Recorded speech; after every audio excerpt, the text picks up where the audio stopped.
Alright, you want to hear a funny story? Go. So John Doyle. Alright, well, this isn't really mine. This is my chemistry teacher's story. Now, Ho before I start the story, my chemistry teacher, he's like 70, and he has a beer belly the size of twice of my whole body. Oh my god.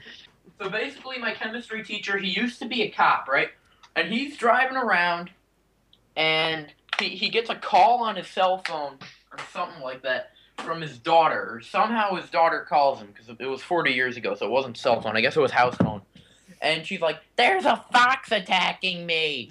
And so he's like, "I'm coming, honey." And he gets in his car, in his cop car, and he drives over to her house, and he brings a shovel in case the fox attacks him.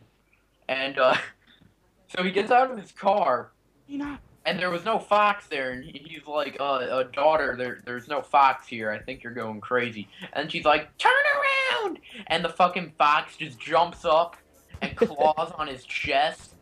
And then my teacher grabs his fucking shovel and whacks the fox in the face. Then the fox just like bites his ankle, and he's like, "Ow!" And then he drops the shovel in pain. And then it jumps on his chest again. How dignifying. He was like, This just sounds like a... and he grabs the fucking fox and strangles it for 4 minutes until it stops breathing and finally. And then that sounds like something that would either be in a Yelling comedy or a freedom the horror. whole time. This sounds I'm like guessing. some cheesy comedy movie. So Or a he goes horror to the movie. hospital, and they're like, Which is "Sir, you apparently- might have rabies. I'm going to need to burn your clothes." He didn't have rabies, and he was wearing all nice cop clothes. So that was kind of. I told him, "Is it illegal to carry a 3-foot-long katana sword in your car?" And he said, "That's very illegal. And as someone who shares the public roads with you, I must ask why you have a sword." with you." And I said, "Because I like swords and I have a karate class to go to."